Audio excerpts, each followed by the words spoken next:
續愛，連續試，連續錯，曾被愛愚弄過如此多，榮獲過數段美好，不可抵消失控野的禍。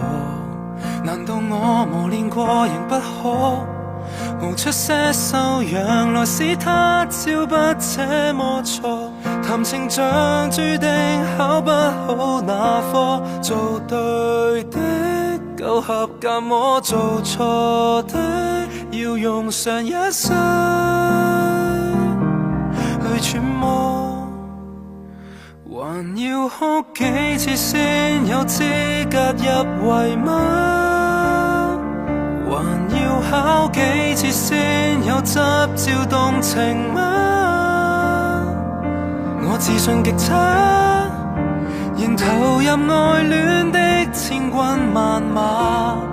就算起初不懂招架，自創裏攀爬，還要傷幾次先算一切學成嗎？留了給幾次先算開竅復原幸福的代價？從前沒常識，跟他上過一課方可愛你嗎？失戀裏學會的事情，他只會是我的相戀秘笈嗎？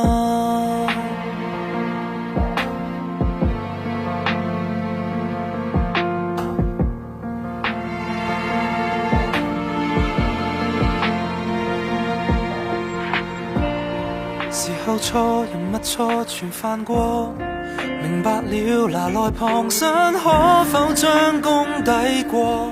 和前度那段即使衝撞太多劇痛中領悟淡過，完儲起我犯過的錯，夠換個獎座。還要哭幾次先有資格入圍嗎？還要考幾次先有執照動情嗎？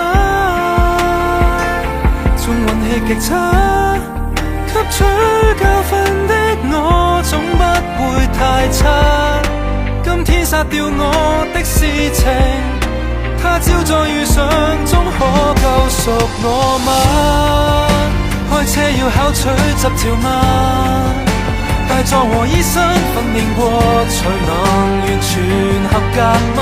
慢慢學只因尊重他，我被錯愛特訓過便接你回家。若情路上題目亦殘酷極無害怕，就押後畢業好嗎？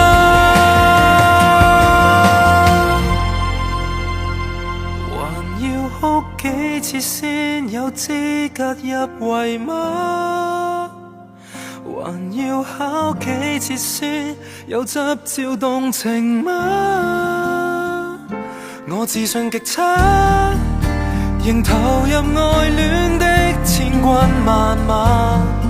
就算起初不懂招架，自創裏攀爬，還要傷幾次先算一切學成嗎？留了給幾次先算開竅復原幸福的代價？順如志同的必須貼舊膠布才能升班嗎？失戀教導我的事情，它只會是愛的高級情書嗎？